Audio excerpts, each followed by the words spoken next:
Bonjour à tous. Le Chan constitue la racine du zen tel qu'il est pratiqué depuis des siècles au Japon et depuis plusieurs dizaines d'années maintenant en Occident. Cette école du Chan est née au VIe siècle en Chine, soit 5 siècles environ après que le bouddhisme ait pénétré dans ce pays. Bodhidharma est le premier patriarche, c'est-à-dire le premier maître de cette lignée qui remonte au Bouddha historique Sakyamuni. L'histoire de ce moine indien se mêle à la légende, comme c'est souvent le cas d'ailleurs lorsqu'il est question de tout grand personnage fondateur d'une nouvelle école, un aspect que nous aborderons bien sûr avec Roland Reich, mais nous nous attacherons cependant surtout à détailler avec notre invité ce que fut son enseignement. Roland Reich, bonjour. Bonjour. Vous êtes moine zen, vous êtes l'un des représentants de la ZADI, l'Association Zen Internationale, et vous enseignez un peu partout en Europe et notamment en France, et plus particulièrement à Nice où vous dirigez le dojo de la ville. Alors, qui était Bodhidharma, puisqu'on trouve à la fois des récits historiques et légendaires? Alors, Bodhidharma était un moine indien qui vécut dans le sud de l'Inde, et il était fils de roi, et son père lui avait donné comme précepteur un moine bouddhiste qui était Prajnatara.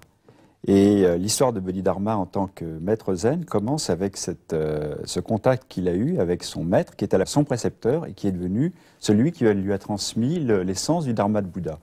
Et tout jeune, son maître, donc Prajnatara, avait offert à son père, le roi, une pierre précieuse d'une valeur extraordinaire. Et il avait voulu tester la compréhension des enfants.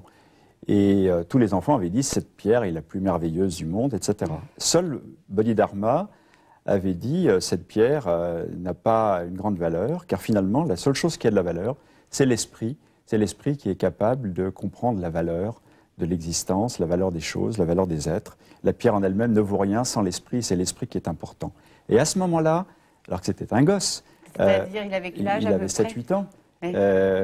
À ce moment-là, Prajnatara a compris qu'il avait là la capacité, chez cet enfant, de devenir un grand maître. Et donc, il s'est concentré sur son éducation et il lui a recommandé par la suite de transmettre la pratique du zen d'Inde, la pratique du dharma de Bouddha, mais dans l'école zen, qui ne remonte pas simplement à Bodhidharma, mais qui en fait constitue une lignée ininterrompue depuis le Bouddha. Donc, de transmettre cette pratique et cette école en Chine. Il se rend en Chine du Nord, notamment au temple Shaolin, et voilà. On l'appelle alors le brahman contemplateur du mur, puisqu'il va méditer pendant 9 ans. Alors, quelques explications quand même là-dessus? Oui, justement pour bien faire comprendre par la pratique et par l'exemple, et pas seulement par des discours, que l'essence du dharma de Bouddha, c'est de revenir à la pratique de la méditation. Ce n'est pas simplement de décortiquer les sutras, de spéculer, d'essayer de saisir la vérité au niveau du langage, des mots et de la dialectique, mais de l'incarner profondément par la pratique de la méditation qui développe l'intuition au-delà des mots et au-delà des concepts. Il a montré l'exemple de la pratique face au mur. Mais cette pratique face au mur, bien sûr, ce n'est pas de contempler le mur. On a parlé de la contemplation du mur. Contemplation du mur, ça veut dire réaliser un esprit comme le mur, c'est-à-dire un esprit lisse, un esprit abrupt, un esprit sur quoi rien ne demeure. C'est vraiment, le mur nous renvoie au fait que tous les objets du monde extérieur après lesquels on court sont vains, que finalement la seule chose importante à faire dans cette existence, c'est de tourner son regard vers l'intérieur, et même tournant son regard vers l'intérieur, ce n'est pas pour y trouver quelque objet ou quelque trésor à saisir, mais réaliser vraiment un esprit tel le mur, c'est-à-dire un esprit où rien ne demeure et un esprit lui-même insaisissable. Le propre esprit est insaisissable. C'est ça que Bodhidharma a essayé de faire comprendre par sa pratique face au mur, dans laquelle il a prêché vraiment par l'exemple et sans essayer d'expliquer les choses. Alors, ce qui a amené certains à dire que Bodhidharma ne s'intéressait pas aux Écritures, ce qui est faux. Alors, ce qui est faux, parce qu'il a laissé d'abord, il a laissé un petit traité, ce qu'on appelle le traité de Bodhidharma, dans lequel le premier article, c'est l'approche de la compréhension de l'enseignement du Bouddha par ce qu'il appelle le principe. Sa première phrase, c'est pour dire que cette approche par le principe consiste à étudier les sutras, à étudier la doctrine. Il commence par ça. Oui, parce qu'en fait, il donne plusieurs voies d'accès possibles, et Plusieurs surtout voies d'accès deux. possibles. Donc il n'exclut pas l'accès par les sutras, mais simplement il lui donne une place, qui est une place relativement limitée. Mais en fait, il a aussi transmis, par exemple, avec beaucoup de respect, le sutra du Lankavatara, qu'il a légué à son successeur comme un sutra à étudier. Donc il ne niait pas l'importance des sutras. Mais aussitôt après avoir dit que l'accès par le principe se déroule à travers l'étude. Peut-être préciser principe, certains traduisent par raison, par réflexion, C'est la étude. même chose, c'est la raison. C'est ce qui fonde. La réflexion. C'est un peu l'équivalent du mot dharma en sanskrit. C'est ce qui est le fondement, c'est ce qui ordonne le monde, ce qui est la loi du monde. Le principe, c'est ce qui est sous-jacent à toute chose. On peut dire c'est le principe de la vacuité universelle, par exemple. Le principe. Oui, et dans ce principe, il parle de la vraie nature des choses, justement. Voilà. Et il dit, alors justement après avoir parlé de la doctrine, il dit, mais en fait, c'est comprendre intimement en soi-même la véritable nature des choses, comprendre surtout que tous les êtres ont d'une manière innée, inhérente, cette nature intime qu'ils partagent avec tous les autres êtres. Et cette nature, c'est ce qu'on appelle la nature de Bouddha, ce qui est l'essence de notre existence, c'est-à-dire ce que nous avons de commun, non seulement avec les autres êtres humains, mais les animaux et tous les êtres. Et ce qui fait de nous un être complètement au-delà de notre petit ego, un être universel, un être de partage. Et l'essence de notre nature, c'est cette nature de Bouddha que Bouddha a essayé de pointer, de nous faire sentir, pour nous faire lâcher nos attachements et nous faire vivre dans une autre dimension, qui est la dimension de l'amour, de la solidarité, de la compassion avec tous les êtres. Mais parce que pour lui, la vraie compréhension de l'esprit est surtout intuitive.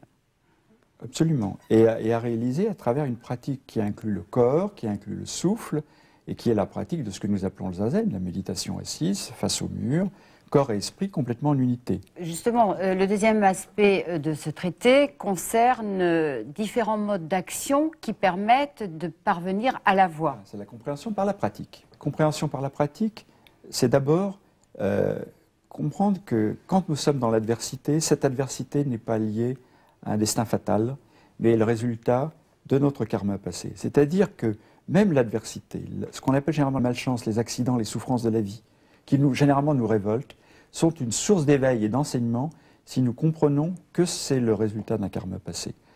Et donc l'occasion d'une conversion, donc d'un repentir et d'une conversion pour, à partir de maintenant, pratiquer la voie juste. Le deuxième compréhension par la pratique, c'est le karma. Hein, c'est de comprendre que même s'il nous arrive des choses heureuses dans la vie, c'est aussi le fruit d'un karma passé. Et que finalement, toute notre existence n'est que fruit d'un karma passé. C'est-à-dire qu'au fond, notre ego n'est pas un ego. Il est simplement le résultat d'un karma passé. Ce qui permet lâcher prise. Relativiser tout ça. Relativiser, abandonner l'ego, ne pas se glorifier quand on obtient quelque chose, et finalement vivre au-delà de l'obtention et de la perte. Être équanime par rapport au fait d'obtenir ou de perdre quoi que ce soit dans l'ordre matériel, mais même dans l'ordre spirituel. L'esprit, finalement, lui, ne change pas, quelles que soient les circonstances.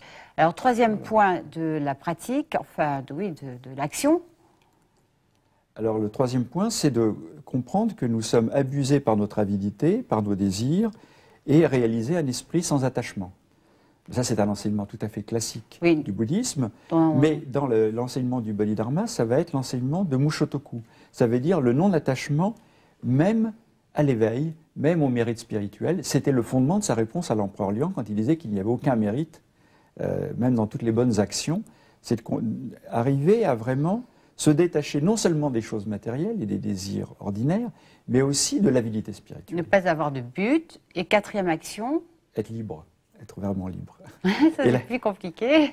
Oui, mais c'est le sens de l'enseignement de Bouddha, sûr. La liberté, la libération. Et le quatrième principe, c'est de vivre en harmonie avec le dharma. Alors, le dharma, c'est généralement vu comme un certain nombre de pratiques. Dans le Mahayana, c'est la pratique des paramitas. Bodhidharma fait l'éloge, par exemple, du don, du fusé, comme pratique de détachement, comme pratique de générosité. Mais en même temps, il dit la véritable pratique, au fond, c'est la non-pratique, c'est-à-dire de ne pas même s'attacher à la pratique des paramitas. C'est à ce moment-là que les pratiques qui nous permettent d'aller au-delà, de se libérer véritablement, sont complètement accomplis quand il n'y a même plus l'attachement à la pratique des paramita. Alors, est-ce que Bodhidharma est le premier à avoir institué ce système de contemplation face au mur, entre guillemets? Là où il était le premier, c'est en Chine à mettre tellement l'accent sur la nécessité d'une pratique assise de zazen. Et c'est la raison pour laquelle on appelait Maître Deshimaru le Bodhidharma des temps modernes, pas pour créer une nouvelle légende autour de Maître Deshimaru, mais parce qu'il y avait bien la même démarche d'esprit de ramener des Occidentaux qui s'intéressaient au bouddhisme et au zen à travers les écrits, notamment du professeur Suzuki, les ramener à la source de cette sagesse, de cet éveil, par la pratique concrète avec le corps. Alors, qu'a de particulier l'enseignement de Bodhidharma qui fait qu'il est demeuré jusqu'à nos jours et qu'il est toujours pratiqué? Ben justement, c'est de ne pas séparer les principes essentiels de l'enseignement du Bouddha de leur pratique concrète, et c'est surtout sa pédagogie pour transmettre cet esprit de libération profonde qui est l'esprit de Bouddha. Alors, et je voudrais justement venir à sa transmission. À sa transmission à Eka. C'est-à-dire le deuxième patriarche de la lignée de Chan. Celui qui va devenir le successeur de Bodhidharma, qui va donc être le début de la lignée des maîtres des patriarches chinois. Eka était un érudit, un confucéen, qui avait beaucoup étudié, aussi les sutras bouddhistes, et qui n'avait trouvé aucun apaisement de l'esprit, aucune libération spirituelle à travers ses études. Il entend parler d'un grand maître bouddhiste qui pratique la méditation, il va le voir.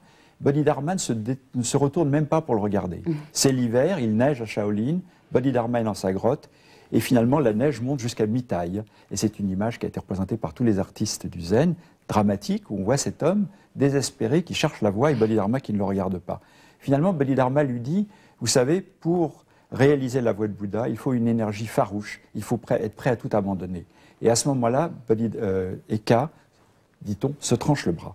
C'est devenu symbolique par la suite, évidemment, de la nécessité d'un investissement total de toute notre énergie dans la pratique de la voie, si on veut faire autre chose que du tourisme spirituel. Et ça, c'est constamment rappelé dans la tradition zen, encore de nos jours, où on laisse souvent les apprentis disciples à la porte du monastère avant d'accepter au bout d'une semaine qu'ils rentrent. Donc, première chose, oui, c'est la pédagogie de Bodhidharma, c'est vraiment le début de la pédagogie du zen, c'est-à-dire d'enseigner avec cette énergie farouche. Directe, abrupte, mais pas avec brutalité, car en fin de compte, il s'agissait d'un grand amour, d'une grande compassion, parce qu'il voyait bien que cet homme souffrait. Et d'ailleurs, cet homme souffrant lui dit, mais maître, s'il vous plaît, ayez pitié de moi, mon esprit n'est pas en paix, s'il vous plaît, pacifiez-le. Et Bodhidharma lui répond tout simplement, montre-moi ton esprit, et je le pacifierai. Et Eka, au lieu d'entendre tout un discours sur la vacuité, se trouve confronté avec le fait qu'au fond, après toutes ses études, il n'a toujours pas réussi à saisir son propre esprit. Même ce qui est le plus intime à soi-même est insaisissable, et c'est ce qu'il finit par dire. Mon propre esprit, Shinfukatoku, mon esprit est insaisissable. Et Bodhidharma lui répond tranquillement, si tu as réalisé l'esprit insaisissable, alors il est déjà pacifié. Et là, Eka réalise un grand éveil. Et c'est vraiment le début de la transmission du zen. Merci Roland. Je vous propose maintenant quelques livres avant de conclure cette émission. Tout d'abord, je vous rappelle que notre invité, Roland Reich, a publié plusieurs ouvrages aux éditions Yuno Kusen, dont celui-ci, La Grande Porte de l'éveil. Le traité de Bodhidharma, traduit et commenté par Bernard Faure, est publié par les éditions Mail. Les Maîtres Zen de Jacques Brosse est édité par Bayard. Et cette anthologie de référence sur le Chan et le Zen est publiée par les éditions Hermès. Je vous rappelle notre adresse, UBF, boîte postale 240 étoiles, 75 770, Paris, CEDEC 16. Cette émission se termine. Merci de nous avoir accompagnés. Je vous retrouve avec plaisir dimanche prochain. Je vous souhaite en attendant de passer une magnifique journée et une excellente semaine. À dimanche prochain.